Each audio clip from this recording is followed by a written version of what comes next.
আসসালামু আলাইকুম। আশা করি সবাই আল্লাহর রহমতে ভালো আছেন। আপনাদের মাঝে নতুন একটি নিয়োগ বিজ্ঞপ্তি নিয়ে হাজির হলাম।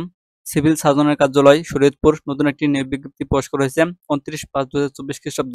তো এখানে ৭টি ক্যাটাগরিতে বেশ কিছু লোক নিয়োগ হবে। তো নারী পুরুষ উভয়ে আবেদন করতে পারবেন। তো প্রথমে ১ নম্বর ক্যাটাগরি ৭ মধ্যক্ষরী কাম কম্পিউটার অপারেটর ১৪তম গ্রেডের চাকরি। এখানে একজন লোক নিয়োগ হবে। বেতন ১০,২০০ থেকে ২৪,৬৮০। তো এই পদটির জন্য শিক্ষাগত যোগ্যতা চাওয়া হয়েছে। এখানে স্নাতক পাশে আবেদন করতে পারবেন, তবে কম্পিউটার ব্যবহারে দক্ষতা থাকতে হবে। ২ নম্বর ক্যাটাগরি পরিসংখ্যানবিদ। এখানে ২ জন লোক নিয়োগ হবে।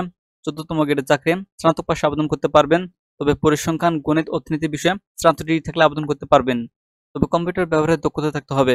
৩ নম্বর ক্যাটাগরি কোল্ড চেইন টেকনিশিয়ান। এখানে একজন লোক নিয়োগ হবে। তো ১৫তম গ্রেডের চাকরি। উচ্চ মাধ্যমিক সার্টিফিকেট পাশে আবেদন করতে পারবেন। ৪ নম্বর ক্যাটাগরি অফিস সহকারী কাম কম্পিউটার মুদ্রাক্ষরিক। এখানে একজন লোক নিয়োগ হবে। ১৬তম গ্রেডের চাকরি। এইচএসসি পাশে আবেদন করতে পারবেন, তবে কম্পিউটার ব্যবহারে দক্ষতা থাকতে হবে। ৫ নম্বর ক্যাটাগরি স্টোর কিপার। ৩ জন লোক নিয়োগ হবে। ১৬তম গ্রেডের চাকরি। এইচএসসি পাশে আবেদন করতে পারবেন। ৬ নম্বর ক্যাটাগরি স্বাস্থ্য সহকারী। এখানে ৩৮ জন লোক নিয়োগ হবে।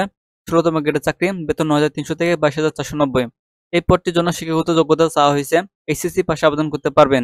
৭ নম্বর ক্যাটাগরি ড্রাইভার। একজন লোক নিয়োগ হবে। ১৬তম গ্রেডের চাকরি। ৮ম শ্রেণী পাশে আবেদন করতে পারবেন। তো আগ্রহী প্রার্থীকে অবশ্যই এই ওয়েবসাইটে গিয়ে আবেদনটি সম্পন্ন করতে হবে।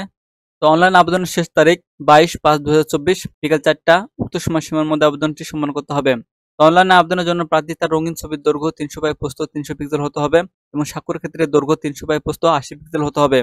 ১৪ হতে ১৬তম পদের জন্য ২২৩ টাকা ফি প্রদান করতে হবে টেটক সিমের মাধ্যমে ৭২ ঘন্টার মধ্যে।